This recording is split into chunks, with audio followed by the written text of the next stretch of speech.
Okay, I think I finally figured this out. It's been a while since I did a video.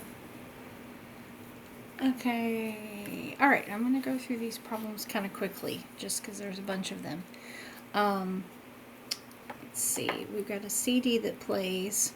The frequency changes. Okay, so this point on the edge of the disc has a speed. This is our linear velocity of 1.3 meters per second. And then when the frequency changes to basically the revolutions per minute, that's what RPM means, doubles, the speed is what? And so you could go through and figure this out mathematically, or you could just see that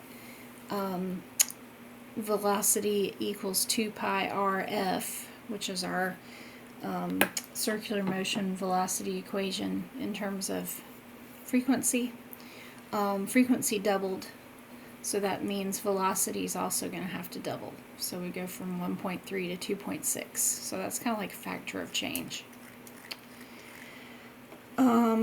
This one, what's the angle inside a circle that subtends an arc length? So whenever we see arc length and angle, we want to think about this bridge equation here that connects arc length and then angle via radius. This is one of our bridging linear and angular quantities equations. So we just plug values in and solve for the angle, and that's going to be in radians when we do that.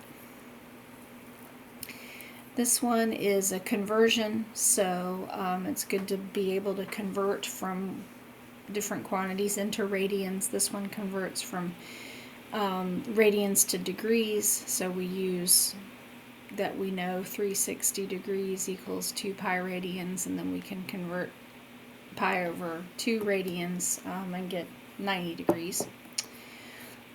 This is another conversion. This one now we're doing revolutions. So we've got a record spinning 4 revolutions. How many radians was that? 1 revolution is 2 pi radians. So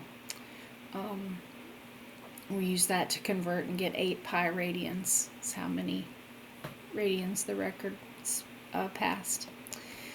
Let's see, we have a hoop, we're given a radius, we're given a rotation angle, and then we're asked about arc length. So again, think this bridge equation. Now in this one we're solving for arc length. I think we were solving for angle. Yeah. But arc length, angle, radius, those are all this bridge equation. Bicycle wheel, radius of 0.3 meters, starts from rest, accelerates at this rate for 11 seconds. What is its final linear velocity? So this is a couple of steps. One, we need the angular velocity, because then we can use one of our motion equations. But we need angular velocity first, and we can get that using let's see. Oh no, we want linear. Yeah, we got to get angular velocity first. So we're going to use this motion equation. We started from rest. We're given time. We're given acceleration. So we're going to use this. This is our first one, and solve for omega, our curly W, angular velocity. Then we put that into this bridge equation to solve for linear velocity, because we're given radius. And so then we just use v equals r times omega and solve for v. So that one's 2 steps.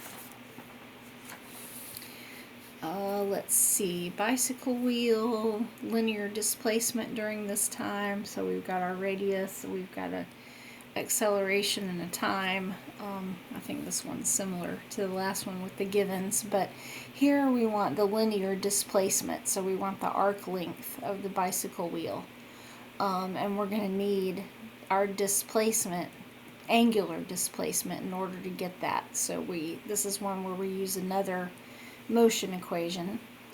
We're using the second one because we know we start from rest, we're given time, we're given acceleration value. We use all that to get a angular displacement, and then we put that back into this bridge equation and solve for the linear displacement. So while that wheel was accelerating and rotating, it was moving through an angular motion, an angular displacement. It was also moving through a linear displacement, an arc length.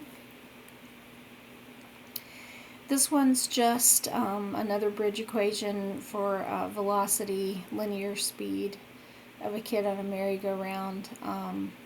This one's pretty straightforward. And then this one is same equation but solving for angular velocity given the radius and a linear speed. So just shifting variables around. Let's see. This equation we didn't spend a whole lot of time on this one. We're going to look at this one more when we come back from the break, but this is our tangential or translational acceleration. So this is like our linear acceleration, and this is another bridge equation, okay? Here we've substituted change in velocity over time for acceleration, because that's what acceleration is, because we're able to get that from the givens. We're given radius from rest, so starting at 0, angular velocity of 3 radians per second. That would be like my final velocity, and time of 8 seconds. So we put those givens in and solve for the acceleration, and this is a linear acceleration. So this is like how fast in terms of meters per second was it speeding up or slowing down or whatever. Okay, I'm going to stop there and continue with the next video because this one's getting long.